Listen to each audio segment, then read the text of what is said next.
আমার কিছু friend circle ছিল যাদের সাথে আমার 10 বছরের উপরে ফ্রেন্ডশিপ। তো আমরা সবসময় ছোটবেলা থেকে একসাথে বড় হয়েছি, একসাথে স্কুল ফাঁকি দিয়ে ক্রিকেট খেলতে গিয়েছি, একই গলির মধ্যে সবসময় আড্ডা, কারেন্ট চলে গেলে আড্ডা, মানে ছোটবেলাটাই আসলে ওদের সাথে বড় হওয়া। তো যখন আমি মিডিয়া সেক্টরে আসলাম, তো ওরা আমাকে নিয়ে খুব গসিপ শুরু করলো, মিরাজ এটা কী করতেছে, ওর কাছে যে বদনাম, ওর কাছে এইটা।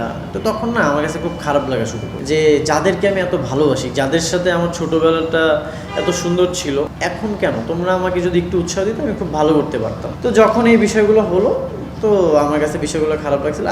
আজকে যদি ওদের সাথে আমার ফ্রেন্ডশিপ থাকতো, তো দেখা যেত যে এখানেই একটা চায়ের আড্ডা হয়ে যেত। তো ওই ফ্রেন্ডগুলোকে আমি খুব মিস করি, যারা একটা সময় আমার খেলার সাথী ছিল, সবসময় আমরা একসাথে আড্ডা দিতাম, বাট এখন তাদের সাথে দেখা হয় না, কথা হয় না, খুব দূরত্ব বজায় হয়ে গেছে, এক একজন এক এক প্রতিষ্ঠানে চলে গেছে, এই তো।